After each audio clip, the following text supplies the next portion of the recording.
Hello there, welcome to module 19. So this is the second module for this week. In the last module we looked at the notion of latches. So we started with memory elements and we looked at the notion of latches. In this module we will look at what are called gated latches. So the word gated is used in a specific meaning here.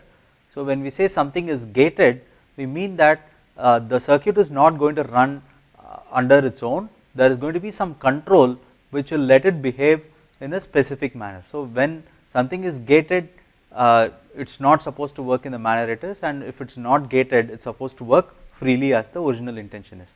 And as we discuss, things will become clear. So let us take what is called a gated SR latch to begin with. So let us look at the SR latch. So if you look at this blob of the circuit, just this part of the circuit, then we have the cross coupled NOR gate. So let us pretend for a while that R dash and S dash are actually the original R and S inputs for now. Let us pretend that. Then what we have added to that circuit is two AND gates. The two AND gates get something interesting. So there is R which is coming from here, which is ANDed with a signal called CLK, and the CLK is also ANDed with S here to give S dash. So this R dash and S dash are not complements of R and S. So they are just named dash. So maybe I should have avoided that, but they are just R dash and S dash. They are not complements of R and S. The signals are named R dash and S dash. If you look at a circuit like this, then there is something interesting about this circuit. So when we looked at latches, the cross coupled SR latch, we had this small issue that the 1 1, the case where both S and R are 1, was actually undesirable, because when 1 1 goes to 0 0, there was a specific problem, right. So we will see how to cure that problem, but before doing that we will see this little thing. So what we have done now is we have put an AND gate before R and S reaches this R dash and S dash, right.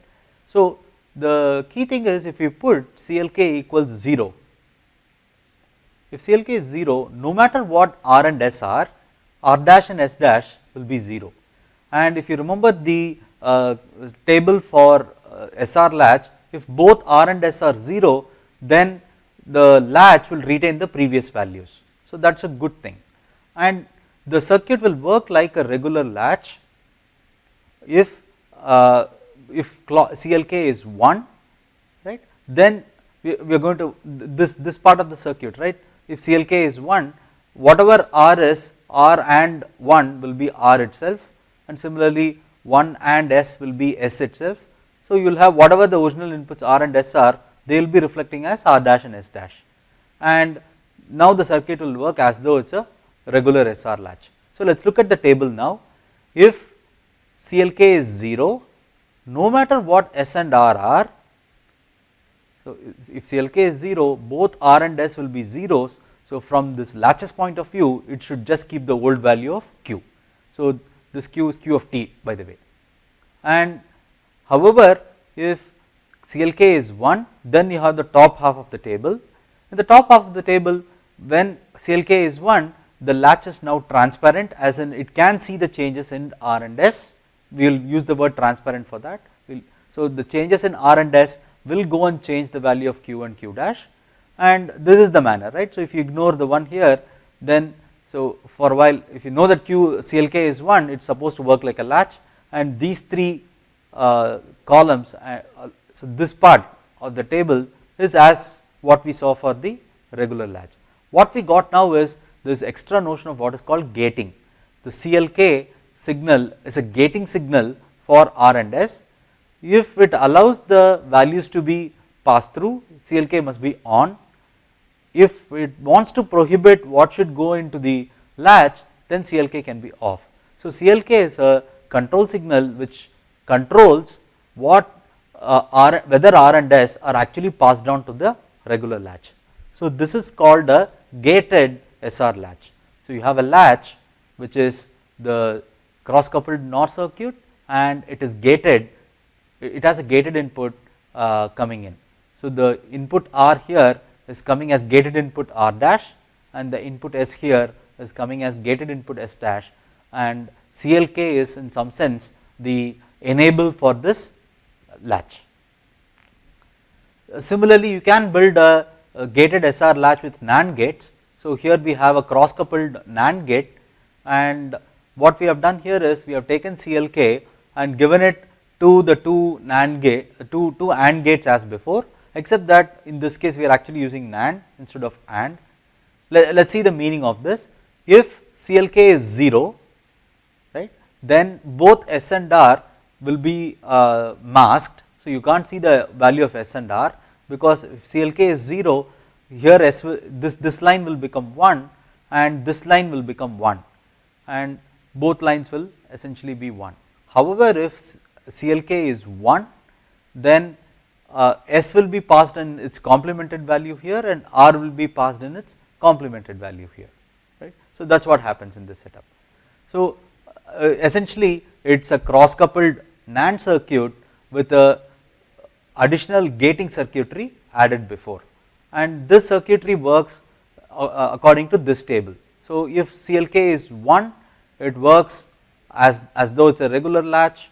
If it is 0, then both these are 1, and if both these are 1, then we know that this part of the latch will retain the old value, so which is Q of t itself.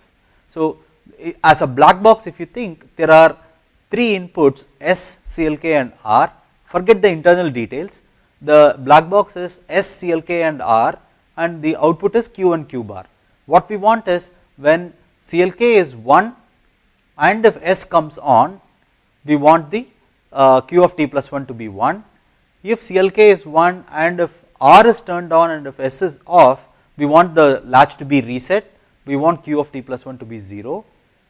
If CLK is turned on and if both S and R are 0, then we want to retain the old value. So, that is this top line, and if CLK is turned off, this is like disabling the latch, you do not want to make any changes to the memory element. So, if CLK is turned off, no matter what S and R are, Q and Q bar should retain its old value. So, that is in the last row. If CLK is 0, no matter what S and R are, then you have Q of t is 0. So, this Q is again Q of t. So, again you can see a case where you have 2 X's here, right. So, it is actually meaning do not care. So, even if you have this gated circuit, there is still a subtle problem. The subtle problem is that if CLK is 1 and if S and R are both 1, then it can have the same problem that we talked about earlier, right. So, if CLK is 1, then S and R will go in the complemented form here, and if both of them are 1, if this is 1 and this is 1, then this will be 0 and this will be 0, and that can lead into a problematic case, and the outputs can go undefined. So, the key thing that is happening is that we are allowing S and R to change at the same time. So, if you go back and look, remember the timing diagram that I showed earlier, we saw these 2 time slots T9 and T10 in the previous module. When we went from T9 to T10, the S and R were both simultaneously changing to 0 from 1 1, that was happening, that is a problem, and the previous inputs Q and QA and QB were both zeros also. So, this what I called a perfect storm, those conditions could happen. So, by putting a gate here, a CLK here, it is not changing that. As long as gate is, the CLK is 1, the same conditions can happen with respect to S and R now. So, this 1 1 case is still an undesirable case. If CLK is 1 and if S and R are 1, it is still undesirable, because when this 1 1 changes to 0 0 here simultaneously, this can upset the way the flip flop works, and the flip flop can go into a oscillating situation. So, what we want is somehow get rid of the condition that both S and R are changing at the same time to the same value. We do not want that. Even though 0 0 is okay, changing from 1 1 to 0 0 was a problem. Somehow if I prevented S and R from taking the same values, then that is a good thing to have, right. We are going to do exactly that in the gated D latch. So, let us see this circuit now. What you have here is a basic SR latch, and if you take up to this point, it looks like it is a gated SR latch, right. If I start from here and if I look right side, it is like a gated SR latch. The only thing that is done is the S and R inputs are not two different inputs. We want to avoid the condition that S and R should not take the same value. One way in which we can ensure that is, we take a signal called D, we give the value as it is to S, and we give its complement to R. Now if I look at it from S and R points of view, S and R can never be the same. You see the point, right? So if S is 0, R should be 1, if S is 1, R should be 0. We will never have the case 1 1 coming into this gated D latch, right.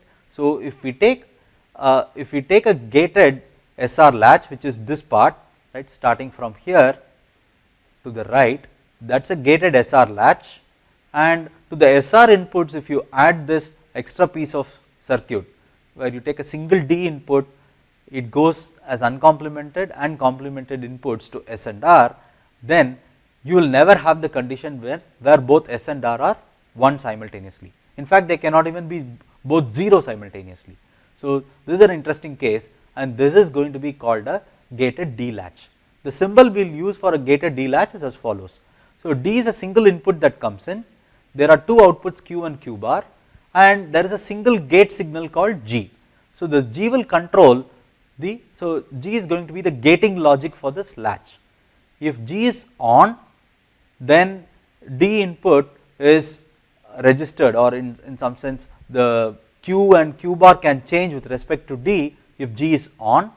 If G is off, the change in D will not reflect as changes in Q or Q bar, right. So let us see the table. If G is 0, no matter what D is, Q of t plus 1 will be the same as Q of t, and Q bar of t plus 1 will be the same as Q bar of t. So Q is being retained for the from the past, so it's kept as it is. However, if G is 1, if D is 0, Q of t plus 1 is 1, and if D is 1, Q of t plus 1 is 1. So I am sorry, if D is 0, Q of t plus 1 is 0, and if D is 1, Q of t plus 1 is 1. So what it is doing is Q of t plus 1, the English way to say this is Q of t plus 1 follows D when G is 1, and Q of t plus 1 retains the old value when G is 0. That is a way to say this in English, right. So the nice thing about this is, you can see that whatever data you are getting in here, right. So if you put a 0 here, Q becomes 0, if you put a 1 here, Q comes 1. So this D, you can think of it as a data input, and G you can think of it as an enable. If enable is on, data is copied to Q. If enable is off, Q retains the old value of Q. So this is a nice way to put what D latch is supposed to be. So this is a very useful thing, because so if there is any input change here, if the enable is off, then Q will still not change. Only when the enable is on, the change in D will reflect as change in Q, right. So this is a very useful thing, and we have the so called characteristic table of the gated D latch here. And you can actually take an array of these D latches which share a common gate signal or a clock signal, and we will call this a register. We will look at registers in a little while later, but so far what we have is, we have a gated D latch, and this avoids the explicit condition that 1 1 being undesirable. We got rid of this completely. So now I want to talk about different kinds of circuits. So the sequential circuit, so already in circuits we made this distinction. There are these so called combinational circuits where the current output is dependent only on the current input, not on what the previous values of the outputs are or any history and so on. So combinational circuits do not have memory. Sequential circuits have memory. So this is the first classification I made. Sequential circuits have memory, in some sense they have a feedback path somewhere, because of which it is able to remember the value, and it is useful for designing circuits where you have to do some actions depending on something that happened in the past, right. Within sequential circuits itself, there is a further classification. There are circuits which are called asynchronous circuits, and there are things which are called synchronous circuits. So in an asynchronous circuits, the change in the output of the circuits can happen at any point of time. So there is memory, but the change that you see in the circuits can happen at any point of time, whereas in a synchronous circuit the changes can happen only at some predefined intervals. So, you have some reference signal which we usually call the clock, and this clock signal only when the clock signal has a particular value, or if there is something which is defined by the clock signal, you use that as a reference point and then you have your circuitry operating. So, an interesting way to think about this, so I will give you a quick example. For example, let us say we are going to go to classes, right, and in schools and in colleges we sometimes hear the bell ringing, right. So, this bell ringing at 8 o'clock saying that the class at 8 o'clock is starting, and 8:50 the class ends. Again we see a bell ringing at 9 and then a bell at 9:50 and so on. So, that is a way to actually synchronize things, right. So, a single bell is heard by all the classrooms. So, a teacher who is teaching a class, if he or she hears the bell, it means that the class time is over and the class is supposed to stop, right. So, all the activities in the class will get over once the bell rings. Similarly, so maybe I am in one classroom, I am teaching a class, then I need to walk to another classroom in another building. So, I walk and then I go to another class, I take some time, settle down and so on. Students are also walking in from other classes, again the starting bell rings. So, that is again a synchronization signal which says now the class can start. Let us say if these two are not there, then we need to look at our particular watches, right. So, I will look at my own watch, see that the time is 9:50, then I will stop my lecture, then I walk to another classroom, I see that in my watch the time is 10 o'clock, I start. But this watch that I have here may be out of sync with your watches, the students' watches, that can happen, right. And if that happens, maybe I am thinking that the time is 10 o'clock, but the time is actually 9:55 and I started the class already. So, this can be a problem, right. So, many times we want to synchronize things. In real life also we want to synchronize things, and we have signals which tell us synchronization. For example, even days of the week or hours and so on are actually just synchronization points at some level. Then there are time points at which we want things to be asynchronous. So, when that happens, there is something that is coming in as a reference, but the activities can happen no matter where the reference is. So, clearly classes cannot be taught asynchronously. So, you have to be there and I have to be there to teach a class. But let us say I recorded a video and I post it online, then my recording of the video is done at some point of time and you watching the video can happen at some other point of time, and each one in the class can also watch the video at any point of that point of time. It is not a single broadcast that I am making, right. So, that can be treated as asynchronous. So, the communication between you and me in the video recording setup would be asynchronous. So, for example, if I am sitting and chatting with you, then we go back and forth, whereas if I sent an email to you, that is again asynchronous, because the moment I type something and I send it, you may take a day or you may take an hour or you may immediately see the email, or you are probably away from email, you do not even see it for some time. So, all those are asynchronous events, whereas when we sit and in some sense lockstep do something, that would be synchronous. So, synchronous sequential circuits are those circuits where in some sense there is something called a clock. There is a global clock that is seen by all circuits and all parts of the circuit, and all parts of the circuit function when this particular clock signal comes on, and they do what is called clock latching in the memory, right. They actually work slightly differently. So, when the clock comes in they work, and when the clock is not there they do something different. So, there is this notion of what is called asynchronous sequential circuit and synchronous sequential circuit. If the output of a circuit block can change without any reference to the input so called clock signal, we will call them asynchronous circuits.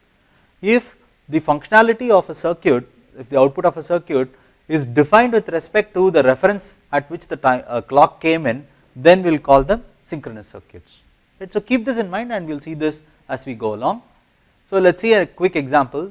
Let us say I have a clock signal that comes in periodically. For example, ringing the bell is a periodic thing. At 8 o'clock we will ring, at 9 o'clock we will ring, at 10 o'clock we will ring and so on. So, that is a periodic signal. So, in the real world the clock signal is also another signal, and this signal has voltage levels. So, it could be at voltage level 0 or it could be at voltage level 1. When it is at voltage level 0, we will call that level 0, and when it is at voltage level VDD, we will call that level 1. And in real world, this going from level 0 to level 1 is not instantaneous. It is not that magically there is a signal which goes from 0 to 1. So, typically there is some charging or discharging or something that may happen in other parts of the circuit which will require some non-zero time to go from 0 to 1 or 1 to 0. In term for a clock signal, it is usually coming from a quartz. It is a physical entity which is oscillating at a certain frequency, and those when you tap the oscillator and when you bring it into the chip, it's that takes some finite amount of time also. So, switching from level 0 to level 1 is not instantaneous. Similarly, switching from level 1 to level 0 is also not instantaneous. Nevertheless, the first thing is that usually the clock periods, the clock signals are periodic. What we mean by that is, so there is a frequency at which this clock is going to tick. So, this clock signal here, this waveform here for instance, goes from 0 to 1 and then goes back to 0 at some point, again goes from 0 to 1 at, let us say, a time period t away. So, this happens at, let us say, 0 time units, and this happens at, let us say, t time units. The next time the same thing will happen will be at 2t, the next time that will happen will be at 3t, and so on, right. So, that is called a periodic signal. So, the time difference between two successive events of the same type is the clock period. So, anything that rises has to fall down before it rises again. So, clearly there is a fall in between. You can even measure the time period between the two falls, and that should also be t clock. Right. So, we will call this edge going from level 0 to level 1 as the rising edge, and the edge that goes from 1 to 0 we will call that the falling edge. So, we have rising edge and we have falling edge. So, every clock period will have one rising edge and one falling edge. So, the clock period could start with one rising edge, somewhere in the middle it has one falling edge, and then just before the beginning of the next rising edge. So, that is a clock period. Or if you measure from the negative edge, right, the falling edge, it starts with just the beginning of the falling edge, then the level is 0, then it goes to one rising edge, and then just before the beginning of the next falling edge. So, even that is called a clock period. So, clock period essentially says how frequently this reference signal is coming. So, for example, in the classroom example I gave, 8 o'clock, 9 o'clock, 10 o'clock means there is a clock signal every 1 hour, right. Whereas, if I had, let us say, classes which are only half an hour, then I will have a bell at 8, a bell at 8:30, a bell at 9 o'clock, and so on. So, my clock rate is different in that case. So, frequency or the clock rate is defined as 1 over time period. So, remember, time period is measured in units of seconds, it could be nanoseconds, milliseconds, microseconds, whatever, and frequency is 1 over time period, or this is the rate at which the clock is coming in, and the units are in hertz. So, hertz is always written with capital H and small case z. There is also a relevant definition called the duty cycle. So, if you notice this, right, there is a small period at which it is rising, and there is, for a significant amount of time, it is at level 1, and then it falls to 0, and then for some amount of time it is kept at 0, right. So, duty cycle is defined as the on time, or the time at which it is at level 1 divided by the clock period. So, in this example, the on time is slightly bigger than the off time.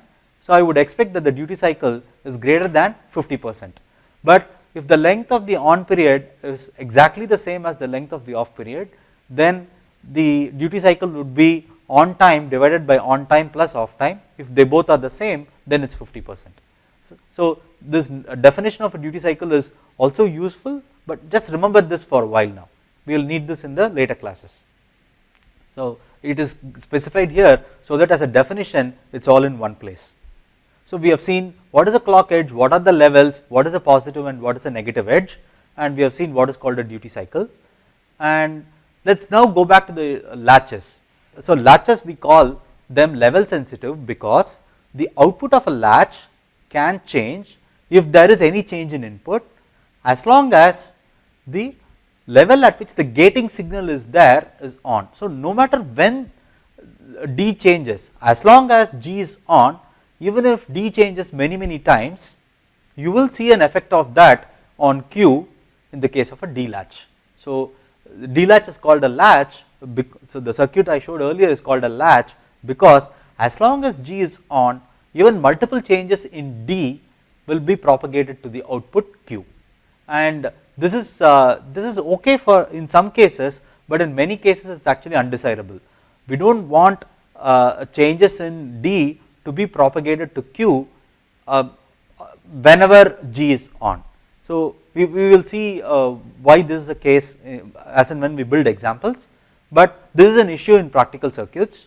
So, what we will do is we will go and look at what are called edge sensitive circuits instead. So, edge sensitive circuits are those which are not dependent on the level, but they are going to depend on the rising or the falling edge. So, if you go back to this, usually what happens is a clock signal takes very little time to some amount of time which to go from 0 to 1 and from 1 to 0, but this time is much lesser than the time period when it is kept at 1 and when it is kept at 0. So, usually the rise time and fall time are much lesser compared to the time at which it is on and time at which it is off. Okay. So, I just want you to know that, and we will do what are called edge sensitive circuits, where some action or the reference point comes from either this edge or this edge and not based on the level.